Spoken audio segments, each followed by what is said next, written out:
Black and white நேயர்களுக்கு வணக்கம். நிகழ்ச்சியில் மூத்த பத்திரிகையாளர் சுபீர் நம்முடன் இணைகிறார். வணக்கம் சார். வணக்கம். சிம்பு நீண்ட காலத்துக்கு அப்புறம் மணிரத்னம் படம் டக் லைஃப் பெருசாக அது எடுக்கலை அப்படின்னாலும் அடுத்து படம் நடிக்க கமிட் ஆனார்.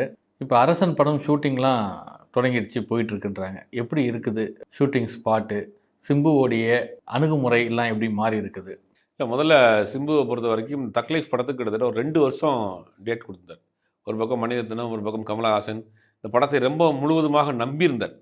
பட் அதை நம்பி இருந்த படம் காலை வாரி விட்டது அப்படிங்கிறது தான் ஒரு பெரிய அப்செட். அடுத்து என்ன படம் பண்ணலாம் அப்படின்னா, அந்த ராம்குமார் பாலகிருஷ்ணன், அதாவது ரஜினிகாந்தை வச்சு படம் பண்ண போகிறாரு, அந்த டைரக்டரை வச்சு ஒரு படம் பண்ணுறதுக்காக ஷூட்டிங்லாம் போனாங்க. அது டான் பிக்சர்ஸ் தயாரிக்கிறதா இருந்துச்சு, ஆகாஷ் பாஸ்கரன். அப்போ அந்த இடி ரைடு அந்த மாதிரியான பிரச்சனை வரப்போ அந்த படம் ட்ராப் பண்ணப்பட்டது. அப்போ என்ன பண்ணலாம் அப்படின்னு நினச்சிட்டு இருக்கப்போ தான் கலைப்புலி தானு ஒரு ஃபங்க்ஷனில் மீட் பண்ணுறாரு சிம்புவை. படம் பண்ணலாமாம்மா அப்படின்னு இவர் கேட்குறாரு. ஓகே சார், நீங்கள் சொன்னால் பண்ணலாம், ஏன்னா அப்போ அடுத்து படம் பண்ணுறது ரெடி ஆகிட்டு இருக்கார். ஓகே சார்ன்றார். இவருக்கு பொறுத்த வரைக்கும் என்னென்னா, வாடிவாசல்னு ஒரு படம் பண்ணுறாரு தானு. வாடிவாசல் 2021 ஆரம்பிக்கப்பட்டு வெற்றிமாறனுக்கு அட்வான்ஸ் கொடுத்து, சூர்யாவுக்கு அட்வான்ஸ் கொடுத்து, மதுரையில் ஆஃபீஸ் போட்டு மாடு வாங்கி வளர்த்து ஒரு பெரிய ப்ராசஸ். 4 வருஷம் ஆச்சு. அதுக்கு படத்துக்கு இன்வெஸ்ட் பண்ணதெல்லாம் பெரிய அளவில் ஆகி போச்சு. வெற்றிமாறனுக்கு கிட்டத்தட்ட 20 கோடி ரூபாய்க்கு சம்பளம் கொடுத்தாரு. அந்த படம் ப்ராஜெக்ட் தள்ளி போகுது.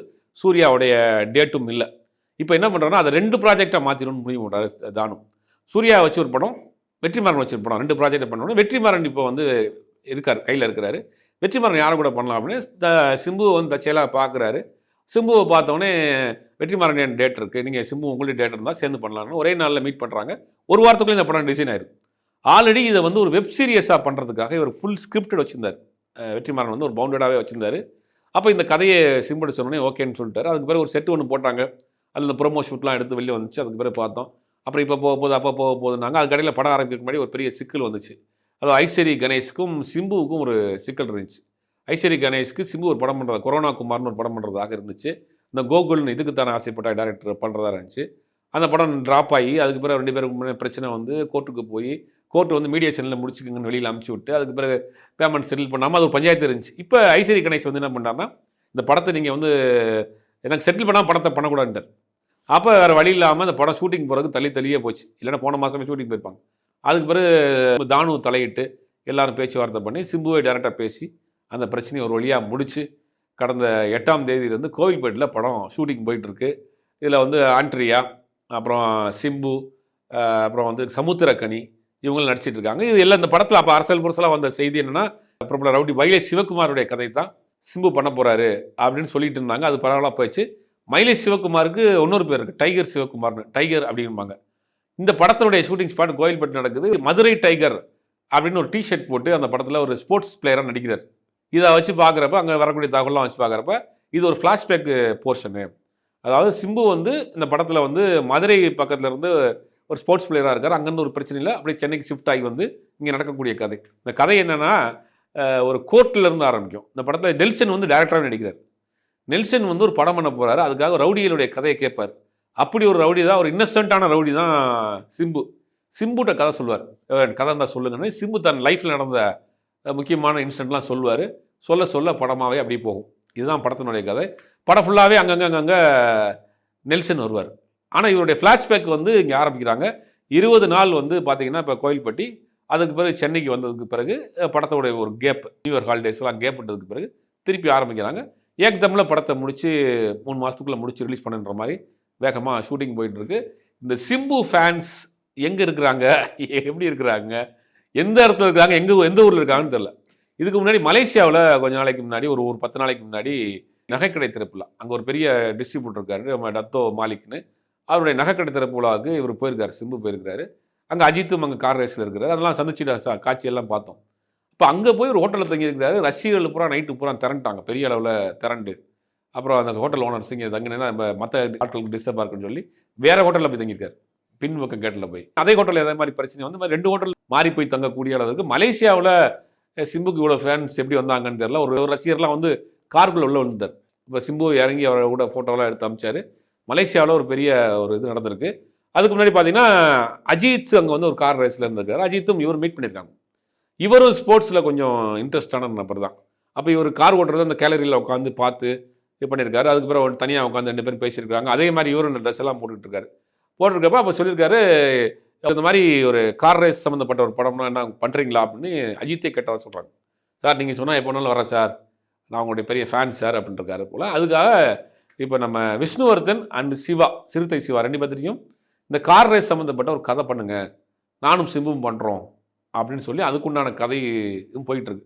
அஜித்தும் சிம்புவும் சேர்ந்து பண்ணுறதுக்கான வாய்ப்புகளும் இருக்குது. அந்த கதையெல்லாம் உருவாகி முடிஞ்சு வந்ததுக்கு பிறகு, இந்த படம் முடிஞ்சு வந்த பிறகு அவங்க அடுத்த ப்ராஜெக்டில் சேர்ந்து பண்ணுறதுக்கு வாய்ப்பு இருக்குது. இப்போ இந்த படத்தினுடைய ஷூட்டிங் கோயில்பட்டியில் அவர் ஷூட்டிங் முடிச்சு ரூமுக்கு போனார்னு வச்சுங்க, அங்கேயும் ஒரு பெரும் கூட்டம் சேர்ந்து தான். அப்புறம் போலீஸ் வந்து அவங்களே தன்னிச்சையாக வந்து பாதுகாப்பெல்லாம் போட்டு கூட்டத்தை விலைக்கு தான் அவங்க கூட்டு போகக்கூடிய நிலவுக்கு அங்கே கோயில்பட்டியே கோலாகலமாக இருக்குது அப்படின்றாங்க. இதில் என்னென்னா, போன வாரம் வரைக்கும் தனுஷும் அந்த கோயில்பட்டியில் ஷூட்டிங் இருந்தார் 20 நாள் அவருடைய ஒரு படத்துக்கு. அந்த படமும் ஷூட்டிங் முடிஞ்சு வந்திருக்கு. இந்த படமும் போது கோயில்பட்டியில் பார்த்தீங்கன்னா இப்போ பெரிய அங்கே பார்த்தாலும் சிம்பு ரசிகர்கள் அங்கங்கே திரள ஆரம்பிச்சிருக்கிறாங்க. படையப்பா படம் ரீரிலீஸ் ரொம்ப ஒரு மாதிரி தேட்டரு கொண்டாடக்கூடிய அளவுக்கு ரஜினிகாந்தோடைய புதுப்படத்துக்கு இணையாக அதை விட இன்னும் கூடுதலாகவே தெரியுதா? இல்லை, படையப்பா படத்தை பொறுத்த வரைக்கும் கிட்டத்தட்ட 300 தேட்டரில் போட்டிருக்காங்க சார். கர்நாடகாவில் போட்டிருக்காங்க, தமிழ்நாட்டில் போட்டிருக்காங்க, கேரளாவில் போட்டிருக்காங்க, ஆந்திராவிலையும் போட்டிருக்காங்க. தமிழ்நாட்டில் மட்டும் 300 தேட்டர் போட்டிருக்கிறாங்க. படையப்பா படம் வந்து ரஜினி படங்கள்லேயே பாஷாவை மாதிரி அது ஒரு ஸ்டைலிஷான படம்.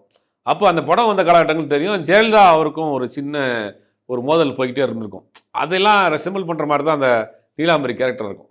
இவர் எப்படி அதை மேட்ச் பண்ணி வென்று வர்றாரு அப்படிங்கிறது.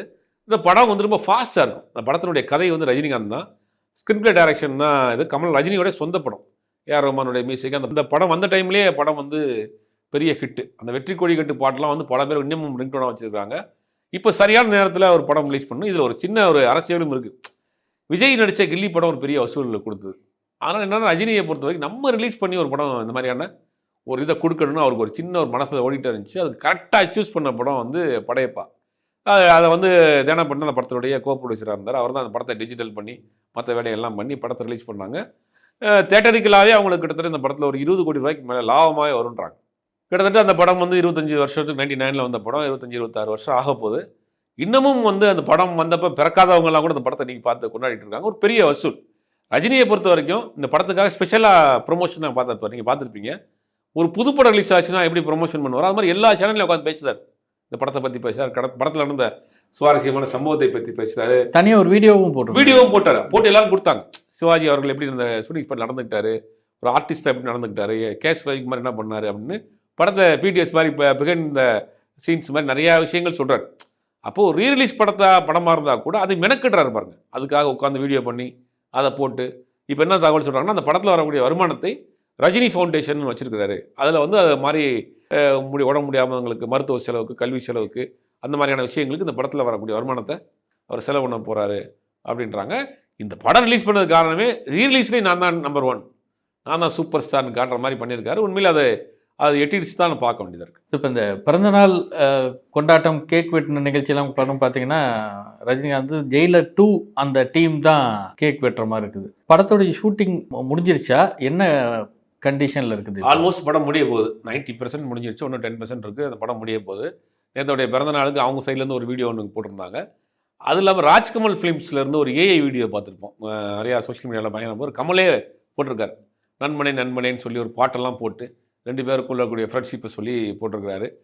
அது ஒரு ரொம்ப முக்கியமான விஷயமா பார்க்கப்படுது. 2வது, விஜய் இந்த பிறந்த நாளுக்கு வாழ்த்து சொல்ல அப்படிங்கிற, ஏன்னா போன பிறந்த நாளுக்கு காலைல 10 மணிக்கெலாம் வாழ்த்து சொல்லிட்டாரு, இந்த பிறந்த நாளுக்கு அவர் வாழ்த்து சொல்லங்கிற ஒரு விமர்சனமும் போயிட்டு இருக்கு. இப்போ அரசியல் நிலைப்பாட்டில் ரஜினி வேறு மாதிரியான முடிவு எடுப்பாரோ, கடைசி நேரத்தில் ஏதோ நமக்கு ஆப்போசிட்டாக பேசி வரான்னு நினைக்கிறாரா என்னன்னு தெரியல. அதனால் இந்த முறை ஒரு சீனியர் நடிகர் அவர் ஒரே துறையை சார்ந்த இருக்கிற இடத்துல வந்து ஒரு கடைசி கூட வாழ்த்து சொல்லலை அப்படிங்கிறது ஒரு பெரிய விமர்சனமாக இருக்குது. 2வது, அடுத்த படத்தை பார்க்குறப்ப ஜெயிலர் முடிஞ்சிருச்சு. ஜெயிலர் முடிச்சுட்டு ஒரு 3 மாதம் ஒரு ஓய்வில் இருக்கார். அந்த ஓய்வில் ஒரு பயோபிக் அவர் எழுத போகிறாரு அப்படிங்கிற மாதிரி தகவல் சொல்கிறாங்க. அது முடிஞ்ச பிறகு இந்த ராஜ்கமல் ஃபிலிம்ஸ் இன்டர்நேஷனல் ஏற்கனவே சுந்தர்சியை வச்சு பண்ணப்பட்ட படம், ட்ராப் ஆன படம், அந்த டேட்டில் வந்து படம் பண்ணுறாரு. இந்த பார்க்கிங் படத்தினுடைய டேரக்டர் ராம்குமார் பாலகிருஷ்ணன் அவர் இந்த படத்தை வந்து டேரக்ட் பண்ணுறாரு. அந்த ஸ்கிரிப்ட் ஒர்க்லாம் போயிட்டுருக்கு.